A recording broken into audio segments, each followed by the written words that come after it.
আল্লাহর এক বান্দা ছিল নামাজে সেজদায়। তখন আল্লাহ রাব্বুল আলামিন তাকে ডাক দিয়ে বলে, বান্দা তুই যতই নামাজ পড়, যতই সেজদা কর, তোর জায়গা জাহান্নাম। এই কথা শুনে বান্দাটি বলল, আলহামদুলিল্লাহ। আল্লাহ তখন বলে, এই বান্দা, জাহান্নামের কথা শুনে কেউ আলহামদুলিল্লাহ কয়? বান্দা তখন বলে, আল্লাহ, জাহান্নামের মালিকও তুমি, জান্নাতের মালিকও তুমি।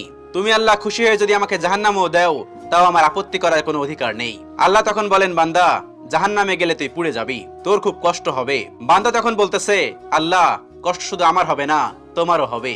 আল্লাহ তখন বলতেছে, বান্দা, তুই পুড়বি জাহান্নামের আগুনে, আমার কষ্ট হবে কেন? বান্দা তখন বলে, আল্লাহ, কোনো মায়ের কোল থেকে যদি কোনো বাচ্চা পানিতে পড়ে যায়, তাহলে কোনো মাই দূরে দাঁড়িয়ে থাকতে পারে না, দৌড়ে গিয়ে বাচ্চাকে কোলে নেয়। আমার বিশ্বাস ওই মায়ের চেয়ে কোটি কোটি গুণ দয়া তোমার বেশি। আমাকে জাহান্নাম দিলে তুমিও আল্লাহ শান্তি পাবে না। আল্লাহ তখন বলে, বান্দা, এই দলিল তুই কই পাইলি?